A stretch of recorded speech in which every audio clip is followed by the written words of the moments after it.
On this week's episode of the Marketing Expedition podcast, I'm talking with Brian Fretwell. He's the founder of Finding the Fires, the world's first emotional intelligence gym where you're going to work out your brain.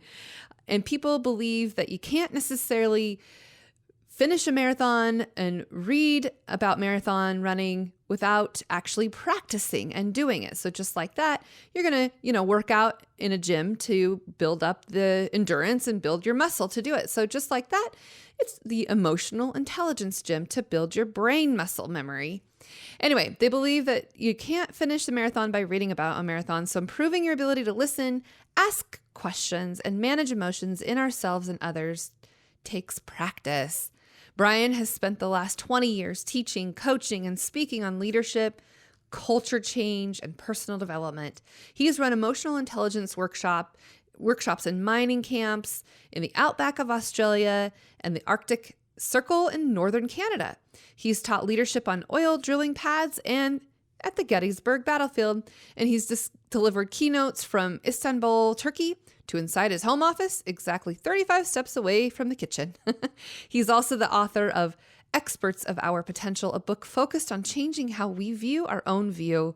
And his TED Talk is What a 15-Year-Old Meth Addict Taught Me About Leadership. He has seen over 2.3 million people around the world. And you can find him on social media sharing analogies and inspiration, or you can even sign up for a free emotional intelligence workshop on his Finding the Fires website. He lives in Boise, Idaho, with his wife, Jamie, who happens to also be a transpersonal counselor. They spend their time taking walks and doing behavioral experiments on their dog, Hank. But before we get to the podcast with Brian and what he's going to share with us, and he even tests me out on some of this emotional intelligence, working my muscles, right? My brain muscles. But before we get there, I need to tell you about a new tool that is kind of something cool. It's kind of taken over the world by storm, really. It's called Misfit Market. And basically, I can invite you as a friend to get a discount on organic produce, pantry staples, and much more at Misfit Markets. And really, it's the type of produce that doesn't land in the grocery stores. It's kind of like the stuff that doesn't look perfect, but still very viable and edible and sustainable. And so you can get it at a discount. And so if you sign up under my link, you can go to peppershock.com/offers to get the Misfits Market box sent to you. And they also have some other goodies that you can get on the site too that are not as spendy as what you would spend in a grocery store. So you can, everyone that signs up will get $10 off their first order. And then successful signups will then, if you have other people sign up for you, then you'll earn credit towards an equivalent of $10 off your order. It's really just a pretty cool place to get Misfit produce, really. Get your friends, your families, your neighbors, your coworkers, anyone that you like, really. Started with $10 off. And then you'll get $10 off your future subscription box for everyone that you sign up as well. So go to peppershock.com/offers and go sign up under my link for the Misfits Market. Welcome to Peppershock Media's Marketing Expedition podcast, keeping you up to date with the latest in marketing and advertising. Now here's your host, Rhea Allen. Welcome to the Marketing Expedition podcast. I'm your host, Rhea Allen. I'm the founder and co-founder of Peppershock Media and the founder of the Marketing Expedition community. And today I have a special guest. His name is Brian Fretwell. He's an author, all kinds of fun keynotes and things that he gets to do, travel the world when we're not during pandemic. Welcome, Brian. Yeah, thanks for having me. Yeah. Good to see you.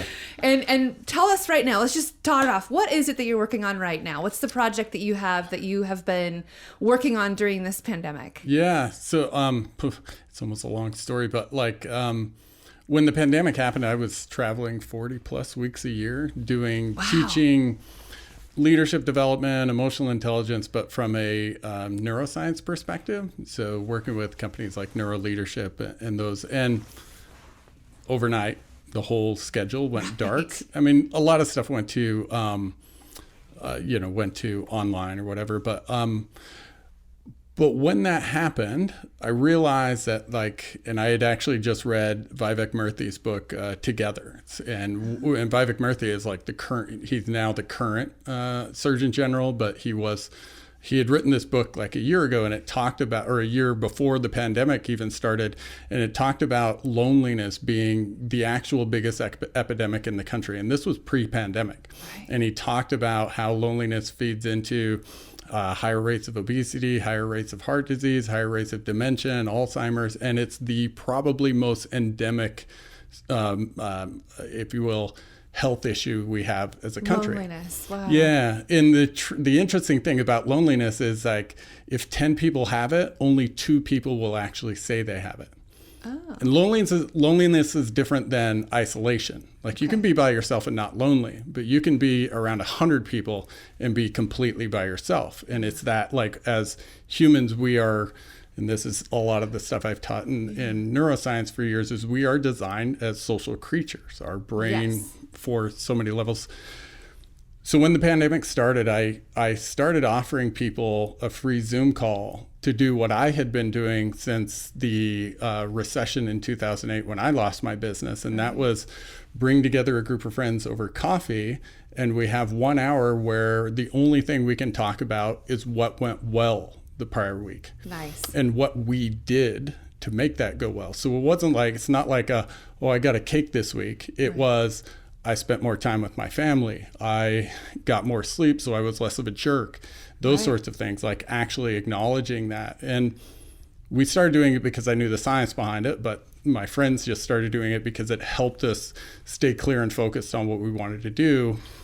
Anyway, back to the pandemic, we started a Zoom call, and long story short, over 10 months, we started playing with different questions. The science behind questions itself is a whole kind of category of how we connect as human beings, how we validate each other, how we reinforce each other. That the question is actually much more powerful than telling somebody they did something well, which I talked about in the TED Talk a bit.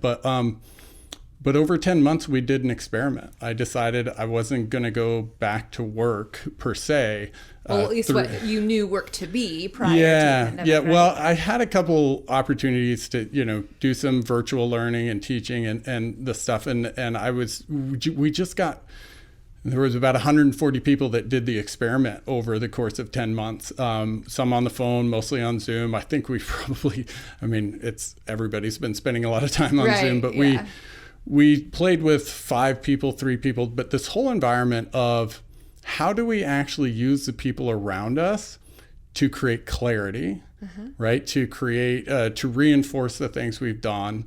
And it went from what went well to now we have this kaleidoscope of questions that are all designed to look at one of 5 things: self-awareness, your influence, your resilience, your ethics, or your strengths. And the conversations are about helping each other clarify that. And the challenge is you go in the conversation and for 10 minutes, you can only ask questions. Oh, wow. You cannot give your advice, your opinions, or your feedback. And what we're doing is changing the wiring in the brain to help people actually experience when somebody, because it's so much more powerful in an individual's brain when they say, I did this well, than if you told them. Even if you told them 10 times, that's about the ratio it would take to get the same neurochemical response of somebody saying it out loud to more than one person. So wait, what would you say instead of you did this well? What would you do? Yeah, I always use this example because every one of us had this experience growing up. When your kid does something wrong, what do? No. Well, you say no. So there's a bit of you know they did something wrong, and parents intuitively say, hey, tell me what you did. Yeah. And we get them to say it because we understand when you say it, you own it. Right. Yeah. The same is happening when somebody's doing something well, though. But it's actually a little more uncomfortable to ask them about what they've done well than it is to ask somebody about what they screwed wrong. up. Yeah, there's a lot of we chemistry. do that too. Like, you can say you're sorry, but mean it. Why are you sorry? Tell me why. Yeah. And we know that ownership piece is there. And so the same thing is happening with reinforcement. And what we find is that so we have a lot of CEOs on the call. We have a lot of independent entrepreneurs. Is because, and I would, and I'll probably challenge you to do it here in a little bit. But I would imagine as the CEO of the company, getting validation for what you do is actually something we play down, but B, I get so many people on the calls that say, I can't tell you when the last time somebody spent 10 minutes just to ask me about what was going on with me in an affirmative way was. Right. Because those interactions. Because it's always the CEO's job to help other people out, and you feel like you're serving others rather than expecting others to do that for you. Yeah, I could see that.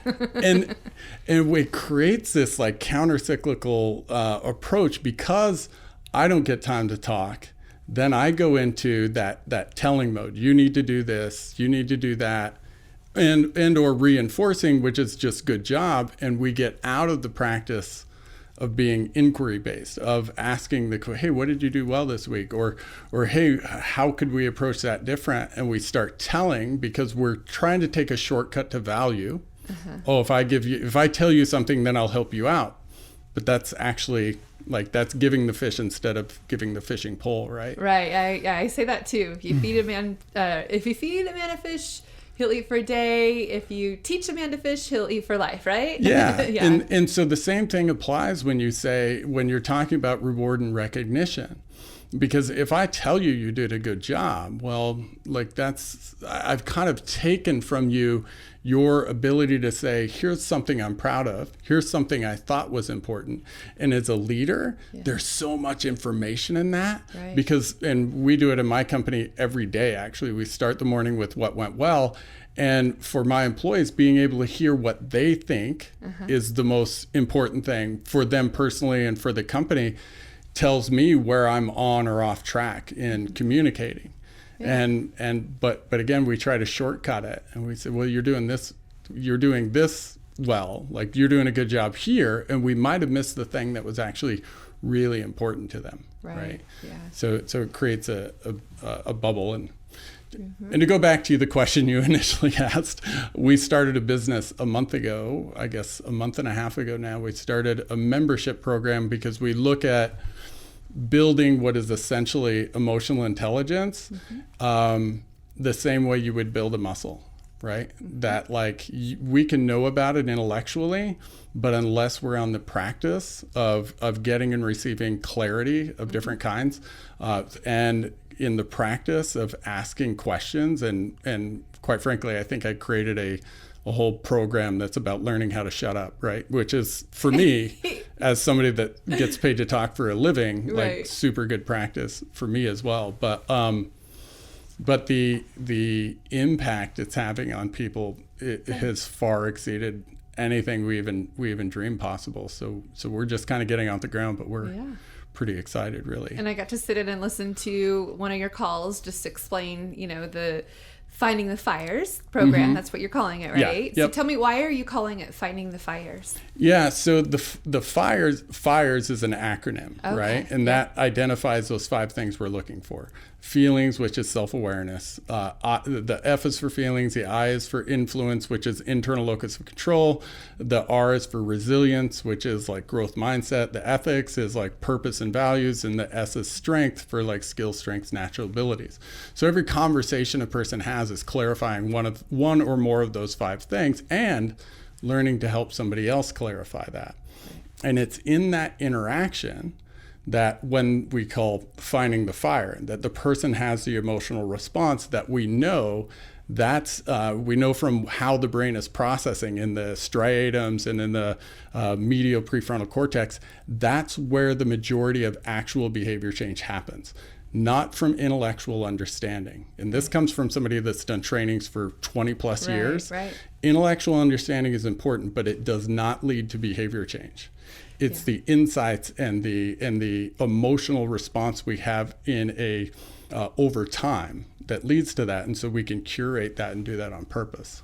It's almost as if a CEO has to flip their switch in always putting out fires, but in this case, we're igniting them and finding them and making them happen, right? Yeah.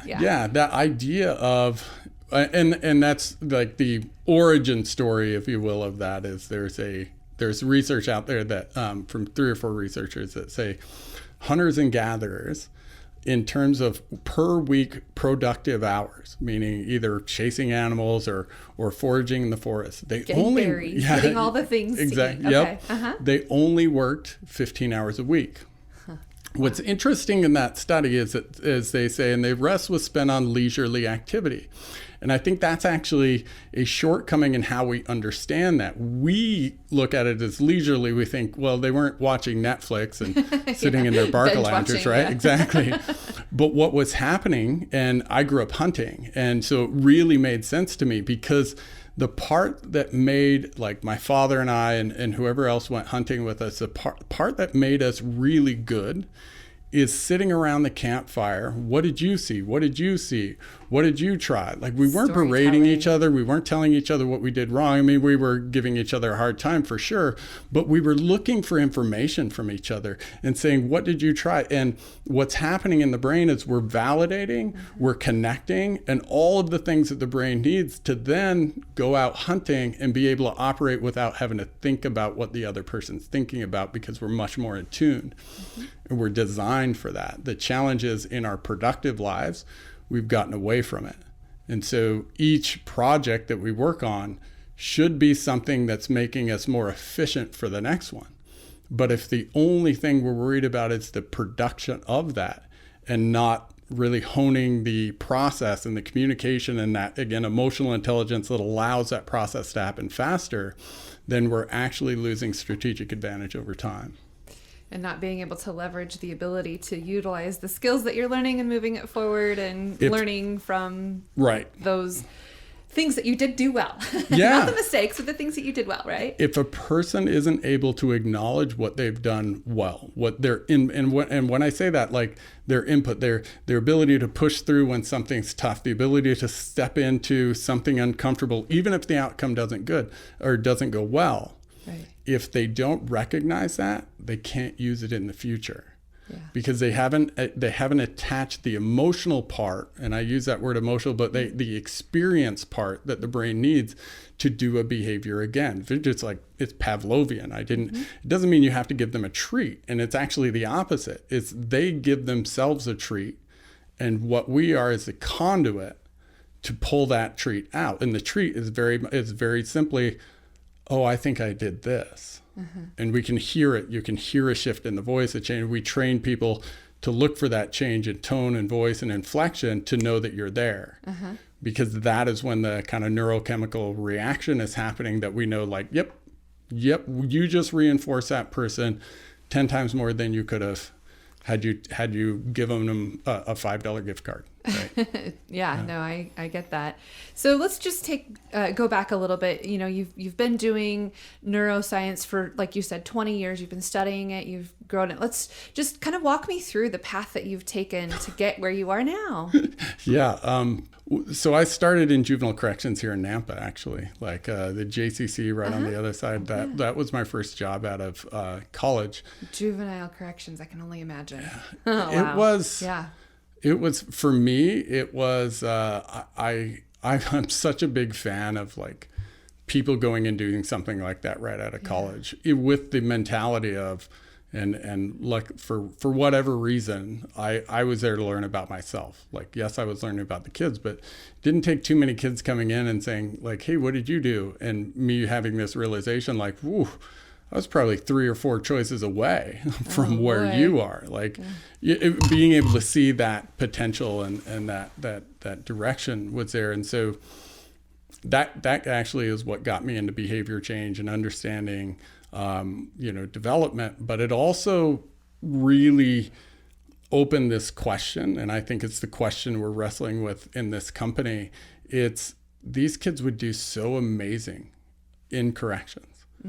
but then you took them back out into a community that didn't support it, and 70% of them would reoffend, right? That's a very common statistic. And I was getting my MBA while I was working there. And it's funny because I ran a leadership program in Gettysburg. I had one real job where I was a manager of a security company. So 2 states. I did all job. I like how you call it. I had a real job. Yeah. Well, I tell people I'm unemployable. So I like to say that I have worked one. We had 100 or so security officers in Idaho and in Utah. And my job was to get the accounts and then hire the people and run them. So I was doing a little bit of both.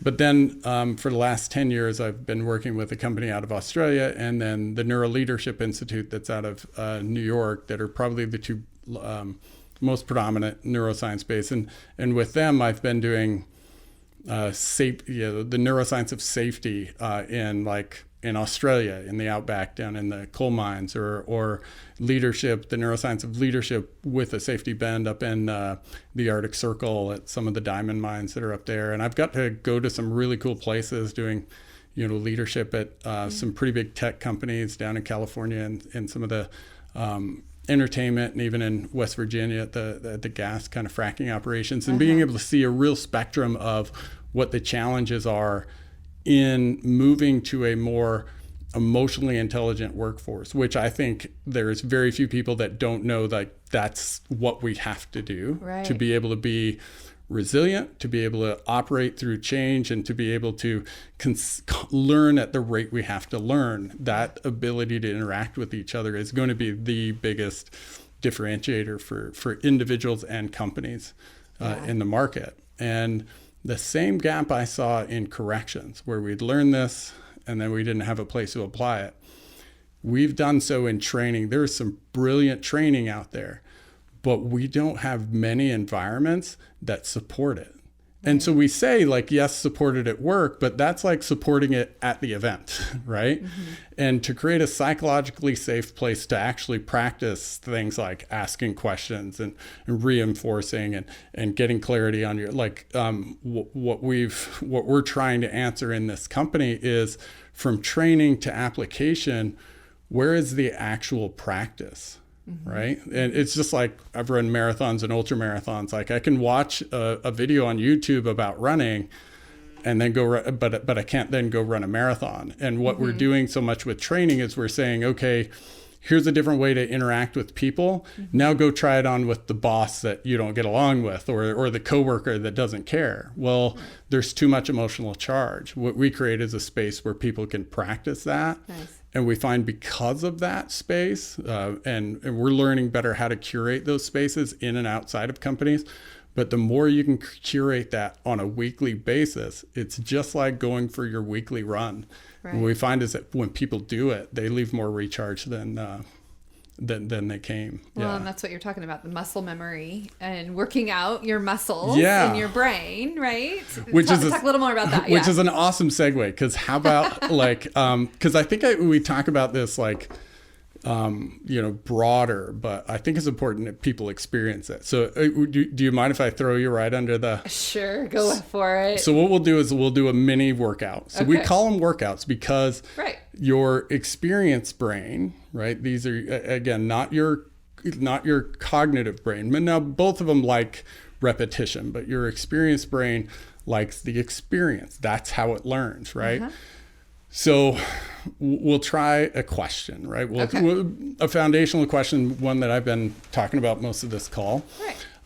And so we create a container. And what we mean is, how we design the question creates a container for the conversation, which is what we try to teach leaders all the time. It's not just asking a question. The question says, here's where we can play. It's like the bumpers on it's bowling, how you frame right? the question. Exactly. Then we can stay on a path. Right. Yeah. So it doesn't go off into complaining about whatever, right? Okay.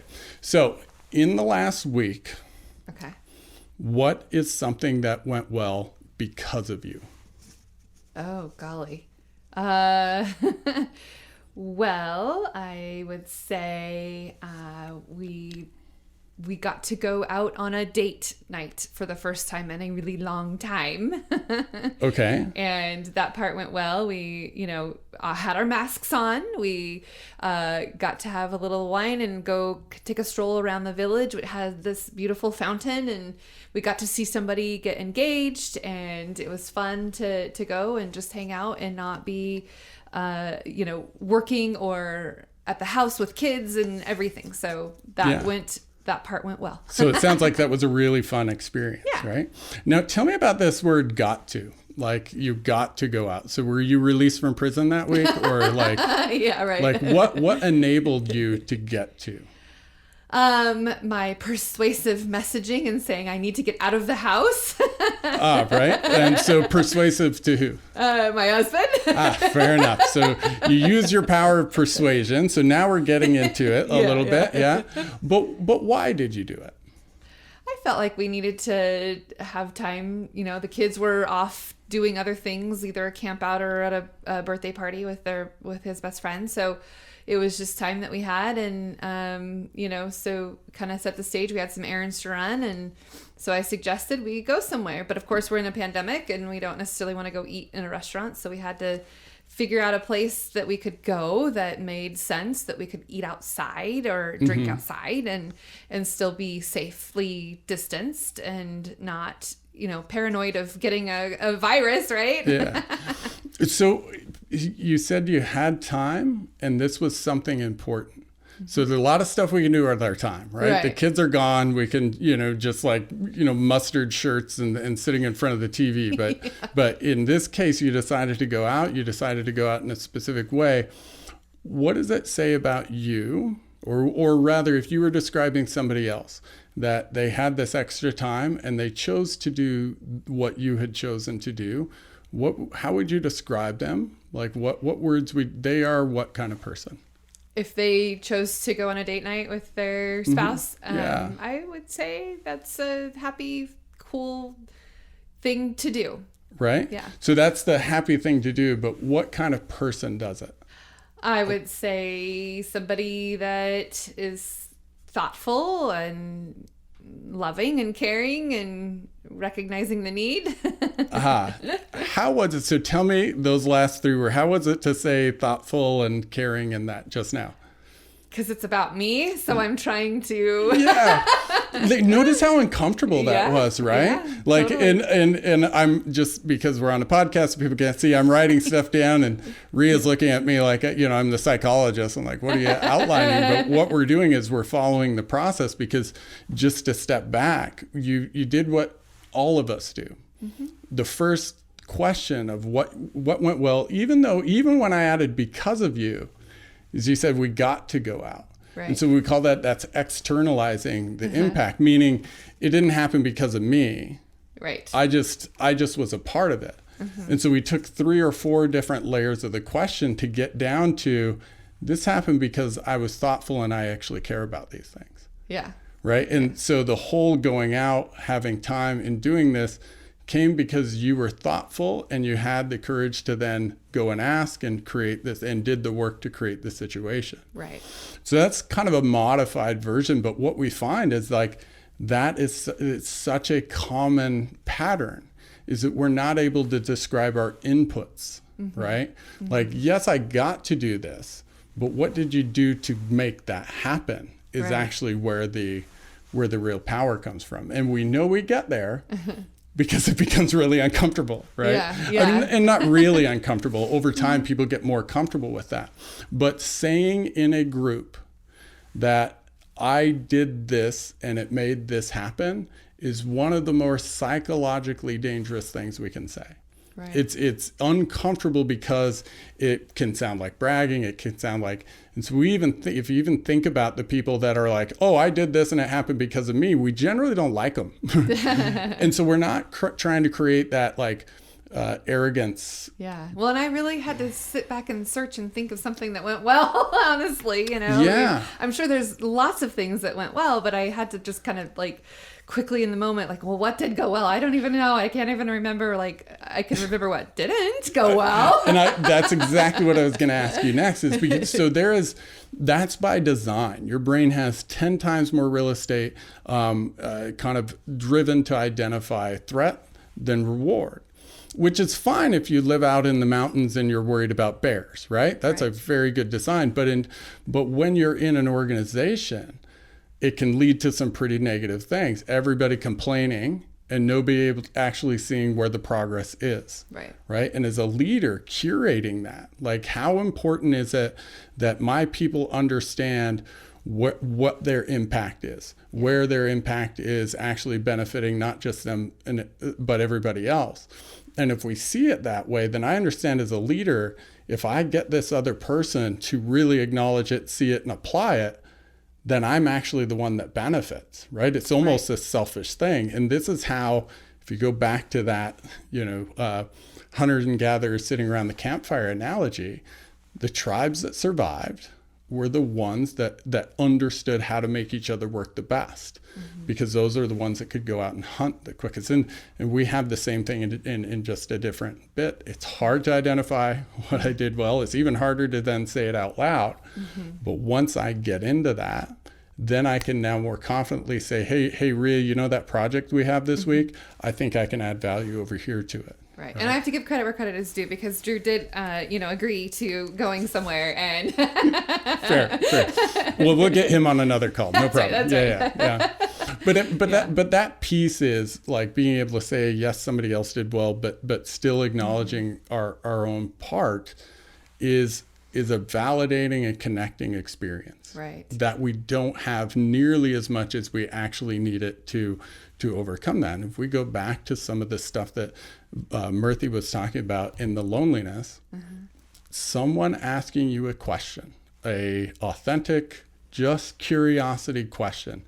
There's very few things you can do that allows you to feel and answers that part of your brain that's always asking, am I in the pack or am I out of the pack? There's very few things you can do that are so powerful with such little energy.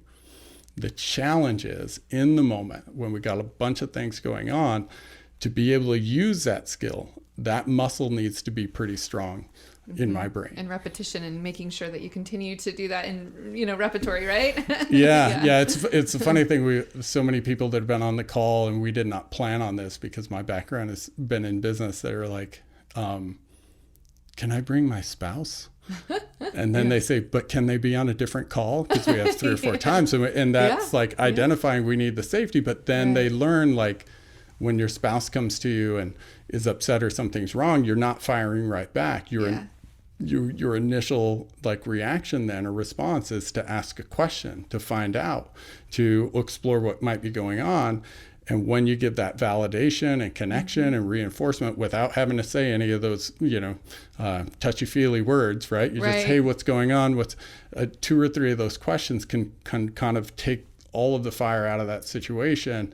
And then all of a sudden, right, the communication happens a lot better. Yeah. That's great.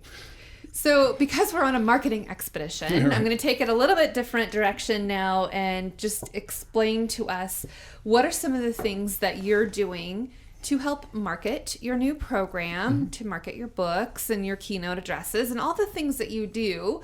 What are some things that are working for you? What's not worked for you? And, wait a minute. What's gone well for you, Brian?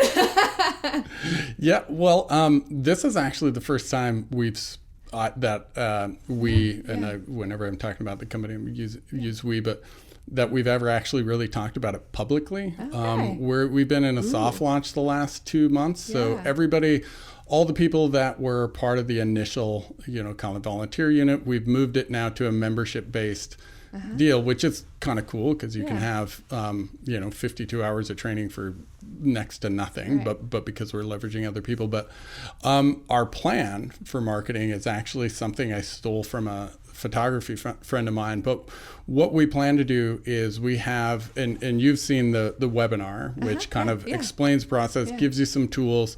We're refining that, but what we're planning to do is partner with nonprofits who have a vested or who have a vested interest, or part of their mission is helping people whether it's mental health or whether it's, mentorship, those types of things, where our missions kind of overlap.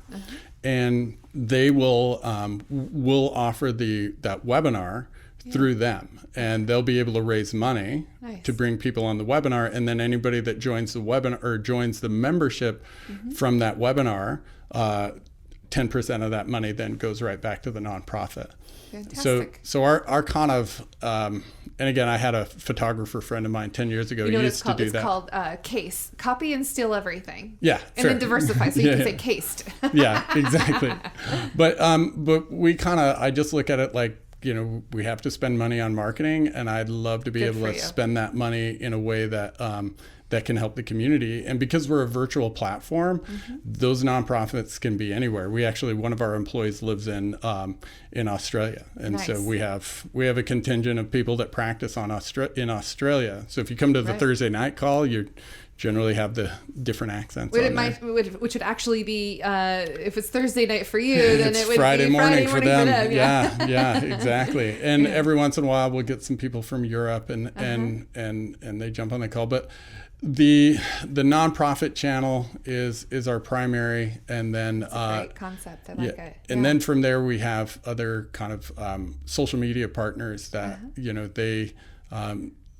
A fair amount that have been in the program that we're just partnering with to bring it to their audience. But it's sort of slow and fast because hurry up and wait.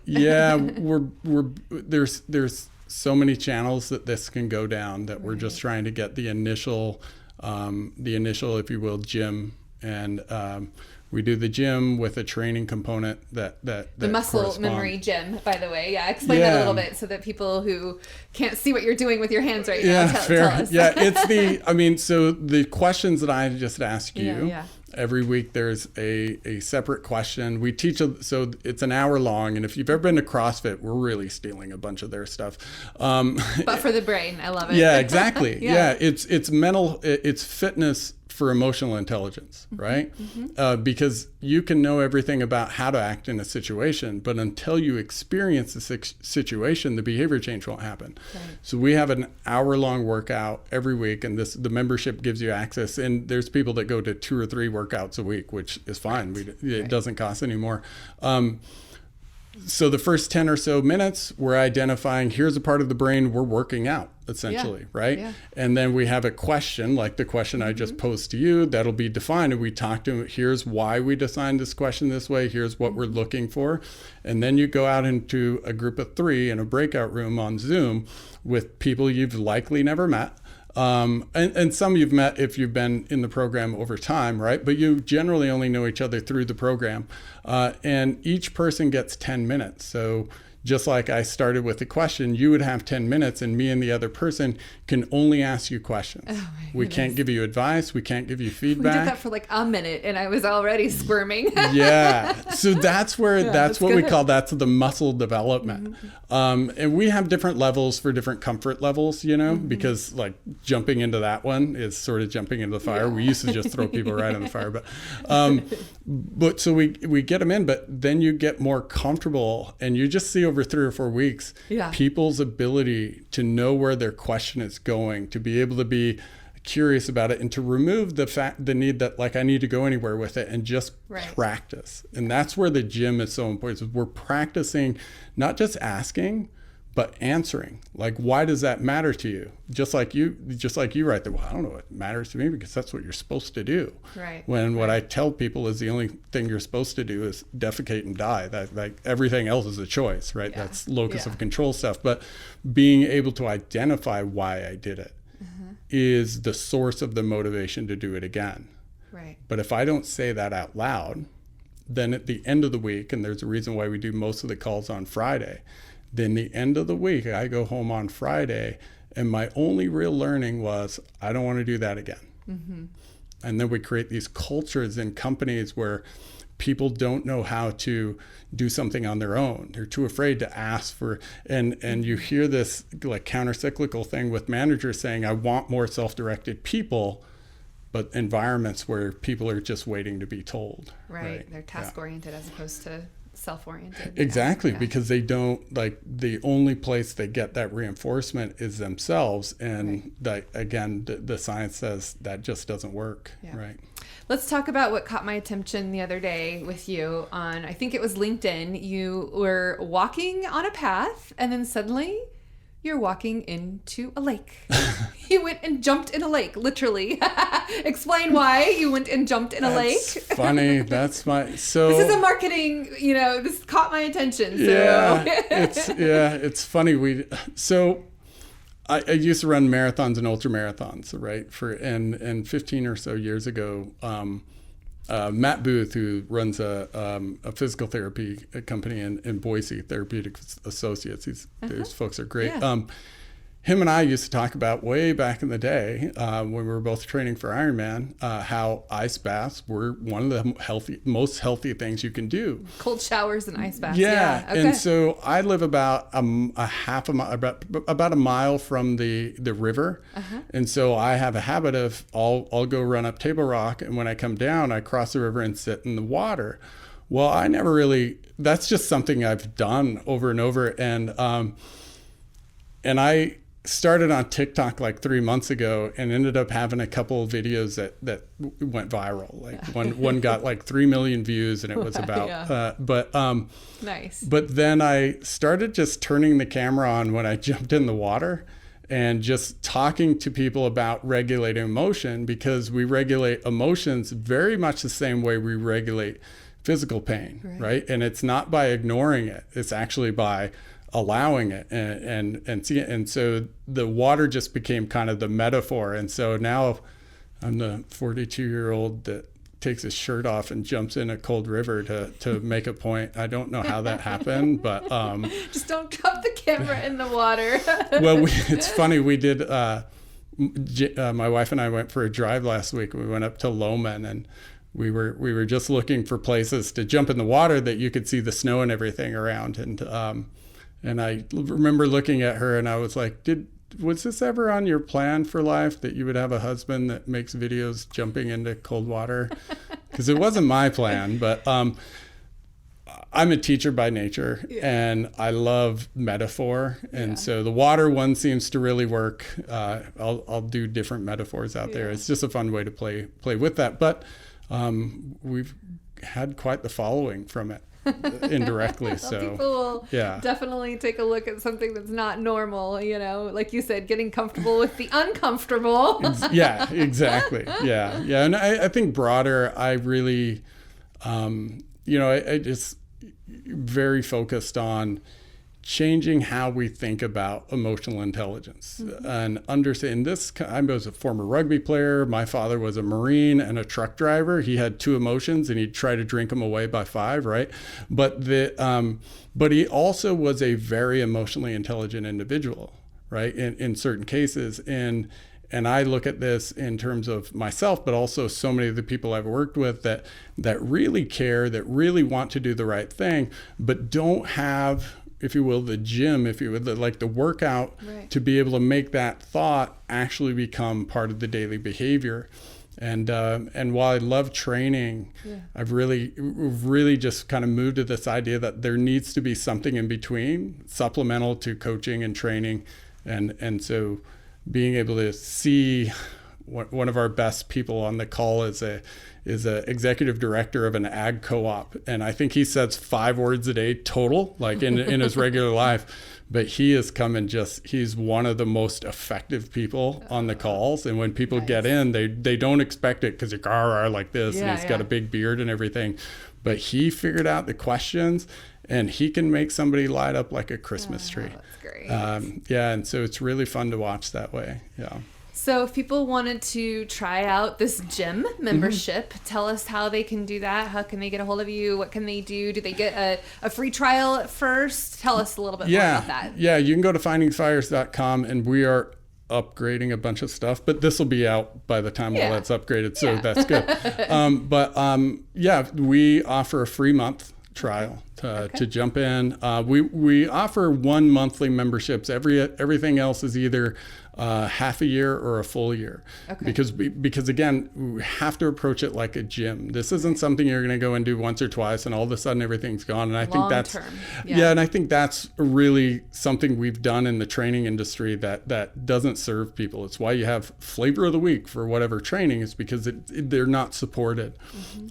So we have a basic gym membership that just gives you access to the call, plus some pre-recorded trainings, and then a couple of different levels that put like different listening and or questions-based trainings on top of them. That you do the training and then you do the practice back and forth over 6 months. And given what we've found in the 10 months of research we did, if you're really looking to change if you're looking for one of three things, actually getting the most value after the important conversations you have with your spouse or your employees, the ones where you want to communicate the value that they have to you, but we miss because we get freaked out in the middle of them.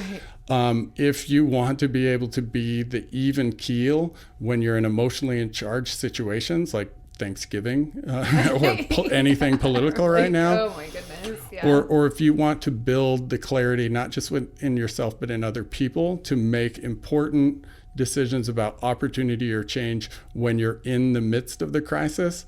These are the three things we think we can prepare people for as good, if not better, than just about anything out there, because we're approaching it differently. And the timing is really great. I mean, resiliency is part of the R in fire, and I believe that is what people need right now, and to understand how to be resilient and practice resiliency for sure. Yeah, and that's the bit. It's funny. I'm hearing my CEO yell at me right now indirectly, because that's the piece that people find that I don't focus enough attention on. But when every week we're getting emails from people that got on the call Friday and they were like, well, my week was here, but I left this call feeling fantastic. Good. And it's just like going to the gym. You get that kind of endorphin because of the type of questions we're asking. Oh yeah, I did do this thoughtful thing that allowed this good thing to happen, and that happened because of me. So I'm not here as a bobber in the ocean. I'm actually in charge of the ship a little. Yeah. And to get that once or twice a week is just something that allows us to kind of offset some of those underlying effects of loneliness that happen in these hyper, fast-paced environments. So to be able to do that in a cost-effective way is actually I'm super excited about it, right? And now I need to go check out your TikTok. What's your TikTok? It's just Brian Fretwell, because I'm really creative that way. Apparently. And have you tried Clubhouse yet? I did. Okay, yeah. I'm moderating now. Yeah. Yeah. I was on there last night. There's a group of stand-up comedians, and I as a professional speaker, stand-up comedy is like this super scary place. And so they have these forums that you can go, and like last night was this 28-second story. Oh my so you had to tell a story in 28 seconds. If you went over, it didn't count. But if you go under 22, you have to tell it again. So it's just like negative reinforcement. Yeah, but it was, Clubhouse is interesting. I haven't figured out how to really use it. And I'm really hit and miss on TikTok. Sometimes something goes crazy, and sometimes consistency can be key in keeping it out there. But at the same time, I get it. Creativity and consistency have to go together. But I look at them both as just avenues for connection. And if the last 15 years, going from just being all of the world, seeing everyday working folks and leaders, if there's one thing that's missing out there, it's that authentic connection, right? That is actually super hard, but also super necessary. And once we get into the practice, it's not as hard as it seems, and it can be much more impactful than we ever really realize. And so if we can change 1 or 2 conversations a week, it's just like going to the gym. If I can just get on that treadmill once or twice, then I can still have the burgers. That's kind of there my you go. Yeah. Well, I certainly appreciate you coming to the studio and like coming in person and seeing, eyes in my studio at the same time. Like, it's awesome to have you here. And you said earlier, it's like, I'm going to actually come, to get out of the house and right. be around other people and have that human connection. So right. I'm super happy to have you here. And I'm really looking forward to learning more about how your Fighting the Fires program goes and how many people that you get to impact. And we'll have to hear from some of the people who have been through your program, what they'll have to say about it. Yeah. There's a list of people I think would sign up to chat about it right now. Yeah. Excellent. But, cool. So one more time, how do people get a hold of you? Where do they go? Yeah, go to findingthefires.com. And you should be able to find out when our next webinar is, or sign up for your free month. Whenever I believe that if you go to 2, you'll enjoy. I've not seen somebody go to more than 2 and not say, this is the thing I need for the thing they didn't know they needed. Right? we got one guy that calls it the best dating program he's ever had, because when he goes on dates, he asks questions, and apparently that doesn't happen a lot. So because that's a whole other business unit where I don't know if I want to be in the dating kind of world, but whoever shows up is fun. So that's great. You can live vicariously through those who are in that position. It just seems uncomfortable. Like, I'm glad I'm not there anymore. Yeah. So For sure. Well, thank you very much, Brian. It's been a pleasure to have you on the show, and we'll be sure to put the link in the show notes and everything for you. And then down the road, we'll have to have you come back and give us an update on everything that's going on and how it's all come together. And do you have any more books in you in the future? No. I'm trying to just cut down. Like, we're drinking from a water fountain or a water hose right now, whatever metaphor you want to use right now, but nothing real soon. We have an ebook on the whole concept that we're talking about that we'll give away for free on the site for sure. But I want to thank you for inviting me here, for jumping on the webinar last week, even though you were like, what the heck is the fire thing? But it's a great conversation, and for doing the courageous thing of letting me pepper you with questions in front of an audience here. So, now my husband's going to listen to this and go, what? Yeah, good times. It's all good.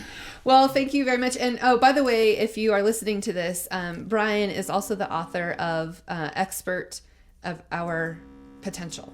Right? Did I say that right? Expert of Our Potential. I have a signed copy. Thank you for that.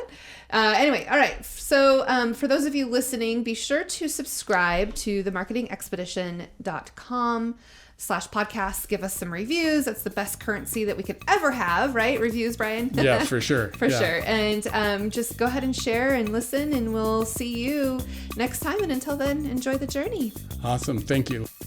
Thanks for listening to the Marketing Expedition podcast. Find more online at peppershock.com.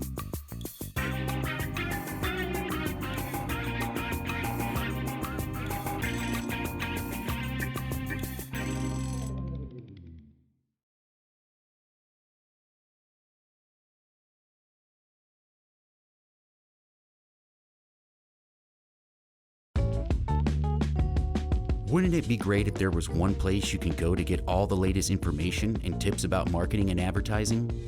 The Marketing Expedition community is that place. People like you gather in our online community to build relationships with others and find the latest marketing trends, tactics, tools, and technology. We help you build your brand and your bottom line. Start your adventure today. Visit themarketingexpedition.com to find out more.